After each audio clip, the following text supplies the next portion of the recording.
controversial Border Patrol Commander Gregory Bovino leaving Minneapolis amid fallout from federal operation. Border Patrol Commander Gregory Bovino, who has been one of the central figures in the Trump administration's controversial immigration enforcement efforts in Minneapolis, is set to leave the city and return to his previous post in California following intense political and public backlash.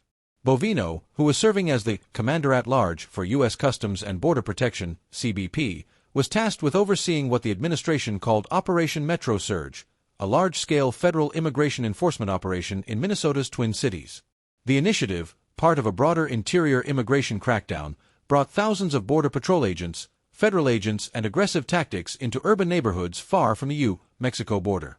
Backlash after fatal shootings and public outcry. The operation drew significant controversy, particularly after 2 fatal shootings of U.S. citizens by federal agents in Minneapolis, including the death of ICU nurse Alex Preddy. Bovino's public defense of the federal agents involved, including repeated claims that Preddy intended to massacre law enforcement personnel, was widely criticized as unfounded and contradicted by video evidence showing Preddy holding only a phone at the time of the confrontation. Those comments and the broader enforcement strategy triggered widespread protests, heightened tensions with local leaders such as Minneapolis Mayor Jacob Frey and Minnesota Governor Tim Walz, and legal challenges aimed at halting elements of the federal operation. Shift in leadership and federal response. In response to the political backlash and legal scrutiny, the federal government is reshuffling leadership on the ground. Reports indicate that Bovino and some of his agents will be leaving Minneapolis, and that Tom Homan, the White House's border czar, will assume a more direct role in overseeing the operation. Meanwhile, the Department of Homeland Security, DHS, has emphasized that Bovino has not been formally relieved of his duties, and he continues to be viewed by senior officials as a key member of the administration's enforcement team.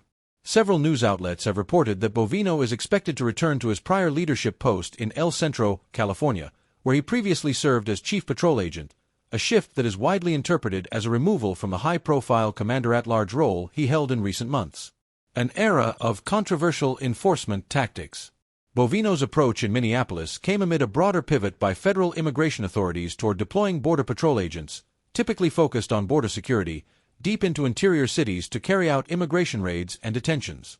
Enforcement operations were marked by aggressive tactics, including the use of tear gas, mass neighborhood sweeps, and confrontations with protesters. Critics have argued that such tactics blur the lines between traditional border enforcement and urban policing, raising questions about training, accountability, and community impact. Supporters of the operations, particularly within conservative political circles, have praised Bovino as a decisive law enforcement leader committed to enforcing existing immigration laws. Nevertheless, the intense national debate over federal civil rights, local autonomy, and immigration enforcement in the interior underscores the contentious nature of the Minneapolis surge and the leadership decisions surrounding it. Looking ahead.